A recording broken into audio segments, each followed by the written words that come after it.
obviously, when we're talking about things like preparing for collapse, that collapse looks very different depending where you live, and depending on individual events that could or could not happen where you live. So the idea of being like fully prepared it is not really realistic.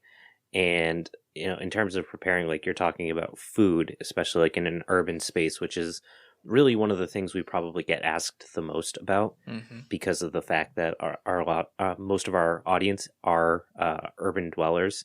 And I think, like you said, supply chains are your food source, and given the current conditions, that's pretty scary.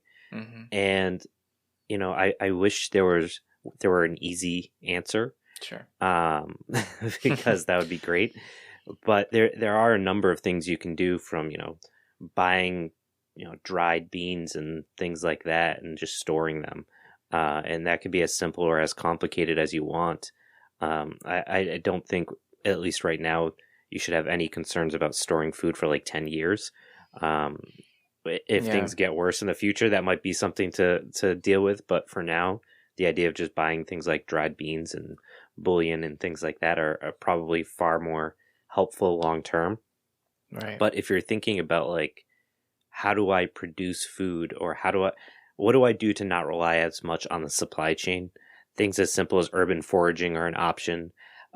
Guerrilla gardening is another option, which is basically utilizing public spaces or vacant spaces for gardening, and that can be as simple as sprinkling some tomato seeds or lettuce seeds or whatever someplace, and letting them kind of go feral and harvesting them later, to planting fruit trees and nut trees in public spaces, and wearing a high vis vest so no one questions why you're planting trees in a park.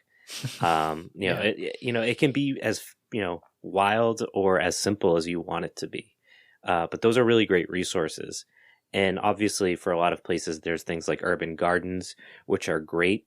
But one of the things that I think we need to do a better job on when it comes to people that are in gardening and speak about, like, especially urban gardens, is recognizing their shortfalls, which is that they don't produce storable foods in the sense, or like calorically meaningful amounts of food.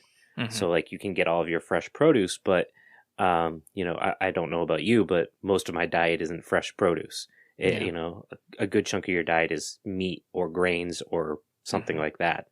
And that core part of our diet doesn't get addressed by things like community gardens.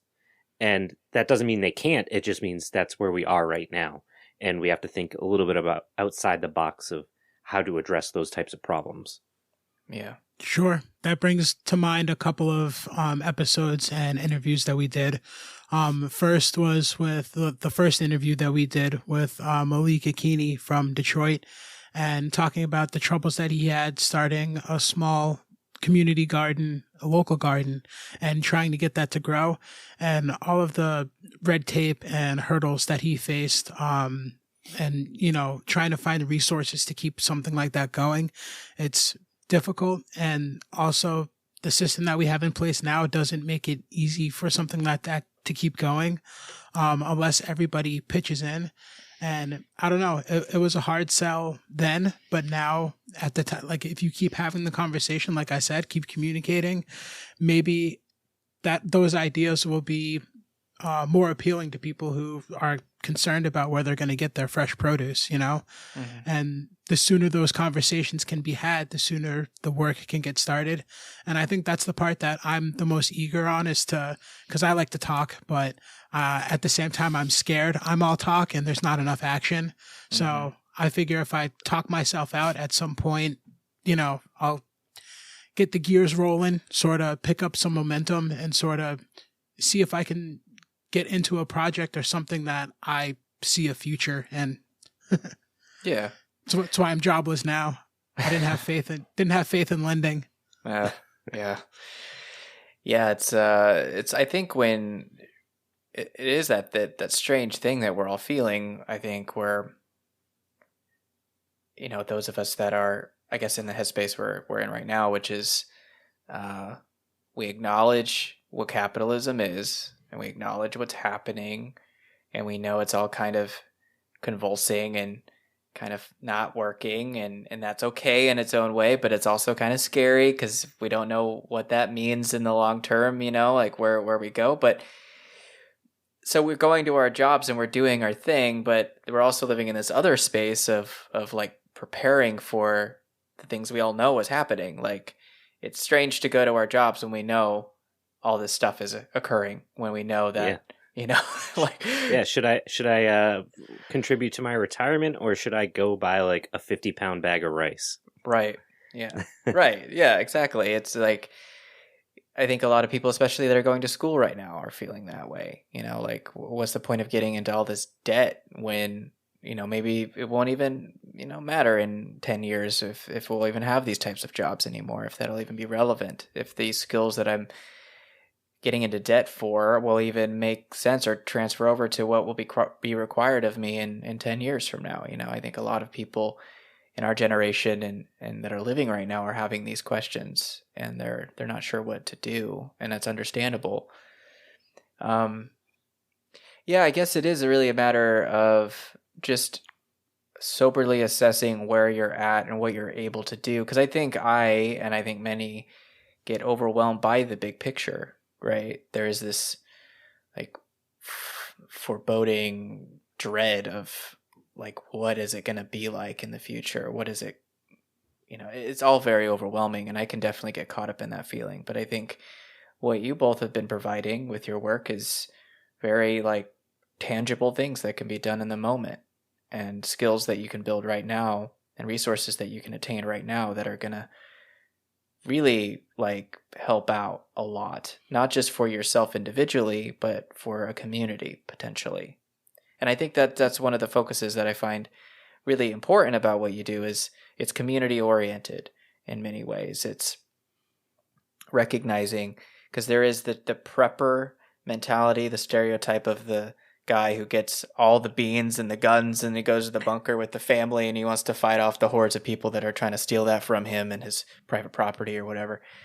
There is that. Those people exist, but that is not going to cut it. That's not going to work under the things. Like if things collapse and fall apart, those people are going to be the first to go. I don't think that they're going to last very long compared to resilient communities. And they might do okay, but they're the first people that we're gonna hit up for trade for whatever they got, because we'll have more of, like, the communities are gonna have more of a variety and more of the things that people are gonna want. So they might survive, but we're gonna hit them up and gouge them for whatever they got. Right. That's my outlook to it. Yeah. And okay, go ahead, Andy. I'll say when we talk about like the right wing lone wolf prepper types, I do think one thing that we will probably touch on at some point in the podcast, we haven't yet, is the fact that despite their lone wolf mentality, they usually aren't really lone wolves. Yeah. They're in a very loose network that all, if we think of like the what's it called, the trad community, whatever it is, there's a very, what's that? What is that? We talked about it in one of the prologues. What's it called? Like cottage core. What? Oh, I remember. The term? Yep. Do you know what I'm talking about? I think I know. I get the general idea of what you're saying. Yeah. Yeah. So, anyways, so a lot of these like lone wolf, like bunker people, they have a community of people that feel the same way, and they all fall under this broad, or I don't even say broad scope, but a very specific scope of like religious, with very specific politics. So despite the fact that they're all rugged individualists, there's a communality that exists among them, which if they ever organize under could be extremely dangerous. And I think the reason why it exists is because people don't know there's an alternative to that. They see what's happening, and that is the narrative about like being prepared. Yeah. And to me, part of our job is to say, hey, here's something else.